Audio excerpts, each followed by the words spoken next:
In the last module we built the program. Now we run its engine. This module is AI risk management, the repeatable process you apply to every system in your inventory, and the impact assessments that document it. Think back to the program we built, the roles, the committee, the inventory. All of that is the vehicle. Risk management is the engine that makes it move. It's the thing you actually do to each AI system, the concrete process of finding what could go wrong, working out how bad it is, and reducing it. Everything else, the policies, the org chart, the frameworks, exists to support this loop. So if someone asks you what AI governance actually does, day to day, this is the honest answer: it runs a risk process on every AI system, over and over. The process is a 5-stage loop. Identify the risks. Assess them. Prioritize them. Treat them. And monitor, which loops you right back to identifying new risks. If you've done any risk management before, in security, in finance, in safety, this will look familiar, because it is classic risk management. But it's tuned for AI's specific characteristics, the central role of data, the opacity of models, the autonomy of agentic systems, and the way models drift over time. And that last point is why this is a loop, not a project. You don't risk assess an AI system once and file it away. You keep turning the loop for the system's entire life. Stage 1: Identify. The goal is to surface what could go wrong, and the trap is only finding the risks you already expected. So you work from a structured taxonomy, like the harm families from Module 2, and you pull from every source: the data, the model itself, the context it's used in, the people it affects, and any third-party components you've built on. And you ask 3 discipline questions for each: what could go wrong, for whom, and at which stage of the lifecycle. The structure matters because human intuition is biased toward familiar risks. A taxonomy forces you to consider the privacy risk, the security risk, the societal risk, not just the one that's top of mind today. Stage 2: Assess. The classic move is to rate each risk on 2 axes: how likely is it, and how bad would it be, and plot it on a matrix from green to red. That still applies. But for AI you weight some specific factors. The scale of deployment: is this touching 10 people or 10 million?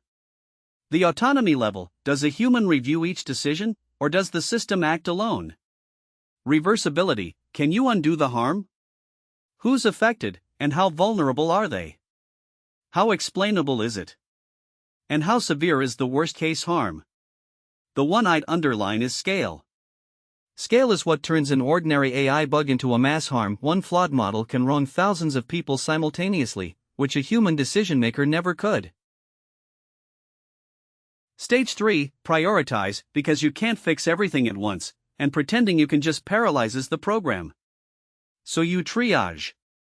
You run every risk through your organization's stated risk appetite and your thresholds, and you sort them into buckets: accept it, watch it, or treat it now. And you tie this to the risk tiers we've discussed. A high-risk system gets the deepest, most rigorous treatment, while a minimal-risk system gets a light touch. Governance is fundamentally triage. The skill isn't treating every risk equally, it's concentrating your limited effort where the stakes are genuinely high. Stage 4: Treat. You have exactly 4 options for any risk, the 4 T's.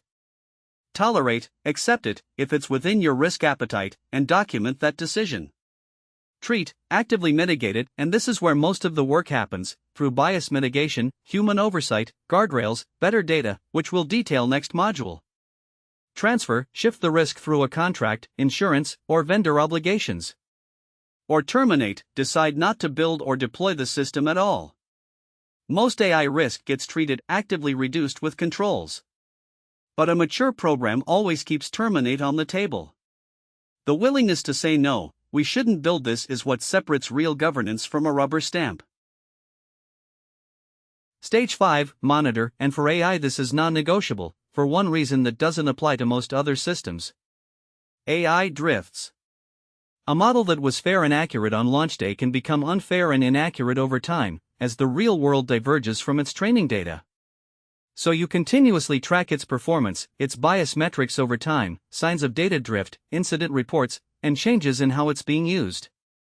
When that performance line starts sliding, model decay and alert fires and you go back to the top of the loop.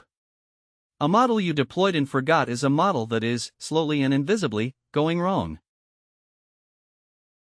Now, the formal, documented front end of all this, impact assessments. 2 terms to know. An algorithmic or AI impact assessment, an AIA, is a structured evaluation of a system's effects on people and society. And a fundamental rights impact assessment, a FRIA, is a specific duty the EU AI Act places on certain deployers of high-risk systems, focused on impacts to people's rights.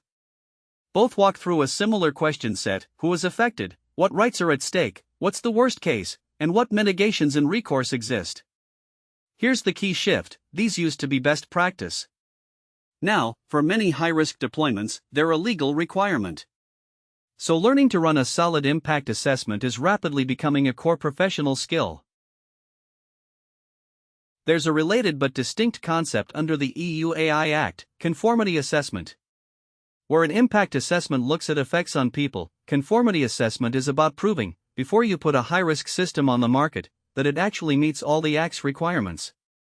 The path runs: high-risk system, then a conformity assessment, sometimes a self-assessment, sometimes requiring a third party depending on the system type, then technical documentation and a declaration of conformity, then CE marking, then registration in the EU database. It's the same logic the EU already uses for physical product safety, now applied to AI. It's how the law makes you demonstrate compliance up front, rather than just promising it. Let's watch this pay off at Helios. Helios runs a fundamental rights impact assessment on its hiring tool, and it catches something. The affected group: all applicants. The rights at stake: non-discrimination, privacy, dignity.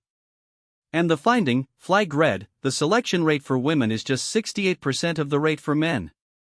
That's a classic disparate impact red flag. In fact, it's below the common 4/5 threshold used in employment law. The worst case is systematic discrimination, at scale, plus serious legal liability. So the assessment requires mitigation before go-live, human oversight, and a recourse path for candidates. And notice what just happened: the assessment did its job. It caught the bias on paper, before deployment, not after a lawsuit, not after a damaging headline. That is the entire purpose of impact assessment. To recap, risk management is the engine, a continuous loop of identify, assess, prioritize, treat, and monitor.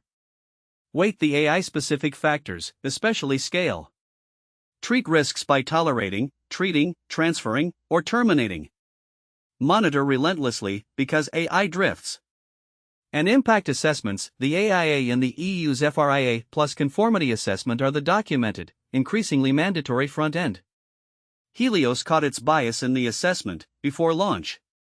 Next, in Module 9, we go inside the lifecycle to see the development and deployment controls that actually treat the risks we've found.